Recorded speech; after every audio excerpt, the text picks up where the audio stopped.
apparently, Mushendiki is actually a person who goes to church. So I was like, everybody goes to church or church. But you just don't see church people out there. You hear people say they go to church, but when you look outside, you're like, where are these Christians? Especially even in the industry and stuff like that. So, on that picture that I'm showing here, I've blurred out the faces of the kids. He is wearing uniform of thingy. So I was like, okay, so yeah, I guess he does go to church, as I said. But when we approach the week, where are the Christians? So yeah, he does. Another picture that I saw of him, and another one at a church again, okay, which is within the same, I think, what is it, Methodist. So I was wondering, what messages is Moshe hearing, right? And so I thought, let me check over what kind of messages would Moshe be hearing, or is he hearing over at the church over there. And so I found one of the messages from this church, from another pastor from this church. And this is her over here. She had a message, and she was preaching on a certain message concerning grieving. People grieving. I think this was an Easter message. People grieving, but not just that. She had some inputs that I was like, I have questions. So I thought, let's go over there and hear what she was saying. It's the Reality Show with the daily Christian commentary videos. Other episodes done to it will be down in the pinned comments, and I'm going to check you out over there. Bendizofuna umama okanye bendizofuna utata, and the other person welkhaya amjonga athi waze wafana naye, and drops into tears and then says wasweleka. I don't know if you've ever. So here she's talking about people who'd go to the shows like Abokumbule Kaya. They go looking for parents and so forth, and they get there, they find nobody and so forth, right? I picked those instances for the program, Manias Kumbula. The pain that comes with that, and you hear the person longing to reconnect with the family member saying, "Ndicela nindise engcwabeni lakhe." So the person requests to be taken to the graveyard. And they take them to the graveyard because they always feel a sense of reconnection. Nokuthi, if only I could reconnect somehow, then something of me would be made whole again. And so it is. Okay, I just want to frame this. So having had the premise, like the groundwork that she has laid, I'm kind of waiting to hear the introduction of the gospel. Run after all manner of relationships, but we must remember the center of this entire thing at the end of the day is how we reconnect back to the gospel. And so, lost loved ones, but we still have a relationship to come to him, repentant and converted under the blood, and that relationship be restored, right? And so, from what she has laid out, I'm waiting to hear the gospel. Just saying. It is not something very strange for an African person to go and visit the tomb or go to the graveyard. Kunabantu abayimihla nezolo. Kunabantu who have a certain timetable, but there is always a need for an African person to go there. I mean, why else would it be that we place tombstones xa sisuka phayana? Ngoba ndikhe ndibabona abanye kwezi ke ngoku i-TV channels ezikhona ngoku, ubabone bebane bekhaba befuna ukukhangela ingcoba, hayi ingathi waye lapha, ingathi waye lapha, and that time they feel displaced. Friends, for some people, including myself, we go to the graveyards zabantu esibathandayo because it is a space of healing for us. And Okay, so the gospel hasn't been presented. It's a great opportunity to present. This is error. We're chasing relationships. Going to the grave, we are seeking relationships that are long gone and unrestored or unrestorable. But there is a relationship you haven't restored. It's a great presentation to correct this wrong teaching in society. But I guess the Methodist Church maybe preaches this, I guess. And that is the space where we can face the reality of what is there. And in the process, deal with the grief esisaphila nayo and somewhat reconnect because we want to remember them. And so, oh Maria, as we have read in this scripture, we are told that in the midst of what was happening on the Saturday night, kuyo yonke le nhlungu abazibona kuyo, they too are like those families kula channel and think if only we could. They knew very well that ilitye liqengqiwe phayana kwavalwa elangcwaba because bayibonile senziwa nguJoseph. They knew very well that there were guards that were placed there, and Matthew puts it very nicely. Ngoba uMateyu akayibeki ngongathi babephethe iziqholo bezoqhola because uyayazi into okubana elingcwaba laligadiwe. There was no way they were going to go through the security eyayibekiwe. Okay, I have questions now. Okay. So first, an opportunity was missed. An opportunity to make a presentation for the gospel. We are in church. Let's remember, this is not a social gathering. It's not a place where we are there to just talk about grief, motivate people, and what. At the end of the day, it's a pulpit, it's a church. We are there to hear the presentation for the gospel. That chance was missed, right? We are now talking about, the feelings, and we want correct the ill. It's not. Because she put herself in that. She said that for some people, they go there, and she says, even I go sometimes to think, so that we can find something there. But what are we going to find at a grave? Even Jesus, when the other guy said, allow me to go back and bury my father, Jesus said, let the dead bury the dead. He wasn't saying the young man shouldn't go and bury his thing. He was saying, recognize that those that are dead don't have life in them. African pastors have this method of passion talk. It's passion talk. Not necessarily preaching. It's passion talk. Matthew puts it very nicely. Ngoba uMateyu akayibeki ngongathi babephethe iziqholo bezoqhola because uyayazi into okubana elingcwaba laligadiwe. There was no way they were going to go through the security eyayibekiwe. And so uyababeka nje into okubana bazile abafazi belandelelana engcwabeni without telling us why. But we know into okubana they needed to deal with their grief. Okay, that's another thing. You see, so the gospel wasn't the opportunity for the gospel to be presented in the context of relationship. Maybe, that one was not. The second thing, the particular portion that she's dealing with right now, they are there. If you read all three accounts, they give a different narration of that arrival at the tomb. Very interestingly, you get to see all. She goes off concerning this particular part here, which I think, again, creates another issue for me at the back of the head. They were carrying spices, basically, right? And so, if you read all three accounts, they give you that.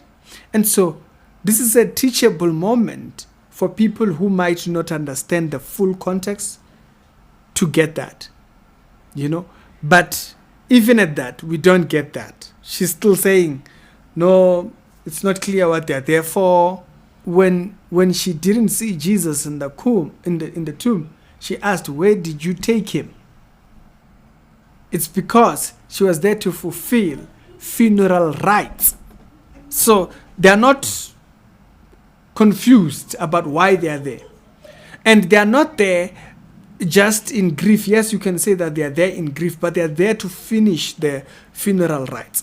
And so I think that's also a little bit important to kind of think. So that portion was also not dealt with thingy. So the presentation for the gospel missed. And the portion where we could have gotten a little bit more better context around what's happening around the grieving moment of the disciples also missed. All gospel writers tell this story in their own different ways. Matthew is specific with detail, and he wants us to understand what had happened, other than just saying, they got there was no stone, and that was it. Leaving us with a number of questions.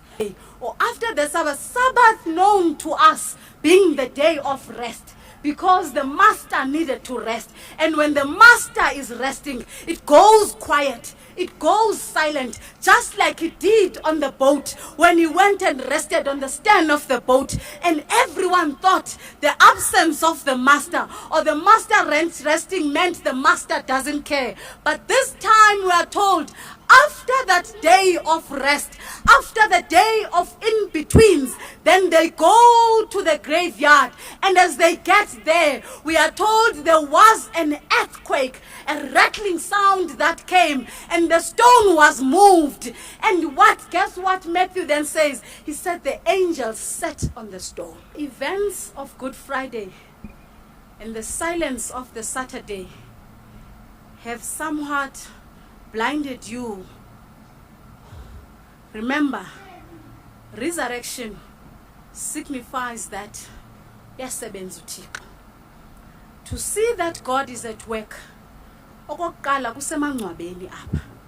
And emangcwabeni andiyaziwa ngokoyikeka, ngokuthuleka nangayo yonke lonto leyo. But the first person they see is the angel that is sitting on the stone. This particular scripture, uThixo bayekile abantu bazenzela kuKristu ngolwesihlanu ngoba ebethule bekhona futhi wayibona and willed it to happen and left them to think that they had finished it all. Ngoba uThixo kabayeka abantu futhi akunikezele ngawe ebantwini nabo bacinga into okubana iyeleke nqelabo baligqibile lonke, only for God to show up. And it is on the Sunday of resurrection that we actually see that our God was never a God that forsakes us, and is never a God that had left us. It is a God that is always at work, and it is... Okay, so even there, another opportunity for the gospel to be presented was skipped. So the resurrection means God is at work. The resurrection is man's hope of reconciliation, of relationship. If she had connected that, hermeneutics, if she had connected that with what she was saying about the relationships of people, and think, I'm not saying how she should preach, but where is the gospel in this? She's preaching an Easter message where you can like literally fit in the gospel, but you don't hear her going there. I'm not saying she doesn't preach thingy, but I'm saying at the most obvious points to point back to the cross, she points back to us. She says the resurrection just points to that God is working. And she even goes right here. When people have thought it is done with you, God is still at work. But wait a minute. Ask an opportunity. Okay, do you get what I mean? uThixo bayekile abantu bazenzela kuKristu ngolwesihlanu ngoba ebethule bekhona futhi wayibona and willed it to happen and left them to think that they had finished it all. Ngoba uThixo kabayeka abantu futhi akunikezele ngawe ebantwini. So God will just let people do anyhow. Nabo bacinga into okokubana iyelekenqe labo baligqibile lonke only for God to show up. And it is on the Sunday of resurrection that we actually see that our God was never a God that forsakes us, and is never a God that had left us. This is a God that is always at work, and it is through the act of resurrection apho kubonakala yona, because God has the last word. I still haven't heard the gospel. And I know, people can preach this particular thing differently and stuff. But there's nothing. I mean, like, this is about Jesus dying and resurrecting. And we are inserting man everywhere except the core of that message. Anyways, let's... And Christ says to them, come and see, and goes and shows them ingaphakathi lengcwaba for them to assess. And as soon as they take a peek engcwabeni, he then quickly sends them, go and tell, because we are called by God to come and experience the manifest and the greatness of God. But doesn't end there. Go and tell. And that leads us to our second point, because when we go and tell, that's when we understand resurrection to be that act which empowers us. What is the message? Go and tell what? Like, what's the message then? Don't get me wrong. I'm not saying she doesn't preach, but I'm saying every opportunity, my bad if you can hear the kids, okay? So every opportunity to present the gospel, like, she completely dodges it. Okay, I'm not saying she doesn't preach. I'm just saying this is the first message. The message is about the cross. So Jesus says, come and see. See what? Okay, he's resurrected. Then go and tell. Okay, go and tell. What? Ngoba ngamanye amaxesha siyafeyila ukumbona uThixo nemisebenzi yakhe even when resurrection has come, because we are still surrounded by the events of Jerusalem. And even on this Sunday, everyone was stuck on the events of Good Friday, and no one could see beyond that. And uThixo says, meet me in Galilee, because I need to empower you of izinto endibane ndizenza, and for you to go to Galilee, that is where you are able to meet God in the familiar places. What's the message? I still haven't heard her saying it. Like, I'm literally just watching this long just to hear her saying it. Just that part. At times, especially in times of desperation, silindeleba makeze ngesibhakabhaka ephekuzela ngamaphiko, kanti God meets us in the familiar. Look for him next to you. Look for him in the face ecaleni kwakho. Ngoba sometimes we fail to see the work of God. But we have modeled for our own selves how God should come. Because now, when we pray to God, we dictate to God and say, ndenzelele. Okay, no problem. Just wait. So right there, she says, look for God to your neighbor, right? God meets us in the familiar. Look for him next to you. Look for him in the face ecaleni kwakho. But sometimes we fail to see the work of God. But we have modeled for our own selves how God should come. But then we still haven't talked about him. We haven't centered around him. So if every single one of our entire interaction becomes about us, it creates a big problem. Right? And so right now, I've been waiting for her to just say, what's the message? Maybe she says it later on, but so far, it's been void. Right? So, turn around, look at God's work next to you. So, meaning your neighbor, they too are saved. They have their testimony. Yeah, but him, the center, the message, the one who resurrected, where is he in the message? As we get to the Easter Sunday, we get there with all the characters in this story besene baggage yento zayizolo.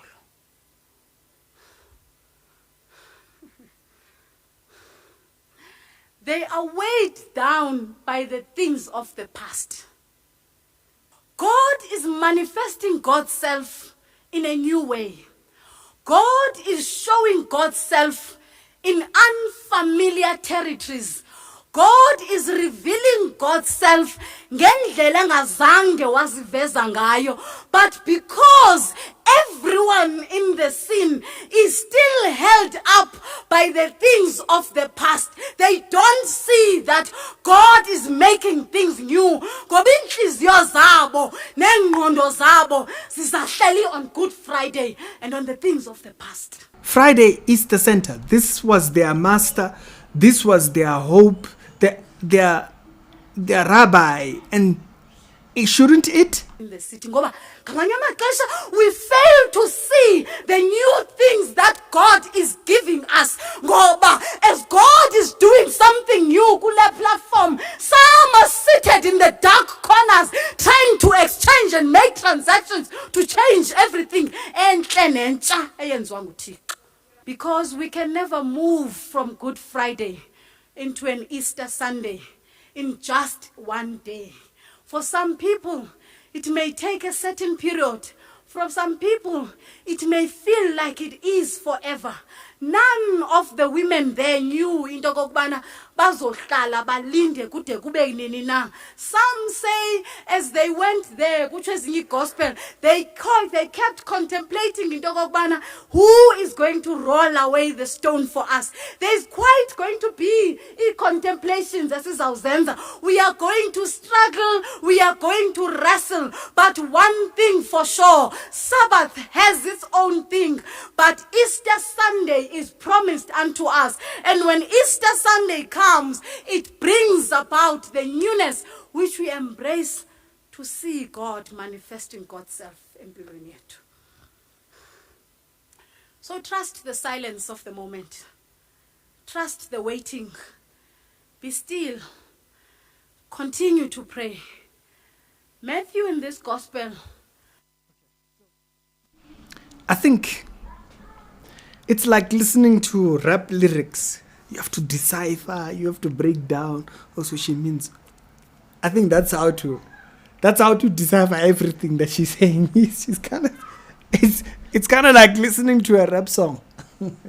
You must still apply a bit of mind and allow yourself to. Oh, okay. She means that words. You know, it's for intellectuals. It's for, you're connecting so many dots. It doesn't come clear. But anyways, I wanted to hear, what is it that Moshe Ndiki's pastors preach? I don't know if this is his pastor directly, but I know she preaches sometimes at the church where he goes. So I wanted to hear what one of the pastors, and I once saw a portion of this clip. I think it was like a 20 seconds clip. So I went to find the full clip. And this is about Easter resurrection. And you barely hear about Jesus. It's metaphors about us, eisegetical and what, and a lot of that. But yeah, guys, tell me what you think. For me, the preaching is too much of it's hip hop. It's too much deciphering. It's too much you must break down, It's a bit much. But hey, you tell me, guys, what did you hear? It's Ricky. Other episodes that will be down in the pinned comments. Let's be very clear. The center of this message was Easter. And I could barely hear the center of the message. It was about how we are trapped in Friday and must have the hope of Saturday and Easter. Some people, it will take time. It was all about us. Maybe that's what I heard. Y'all tell me. It's Ricky. See ya later.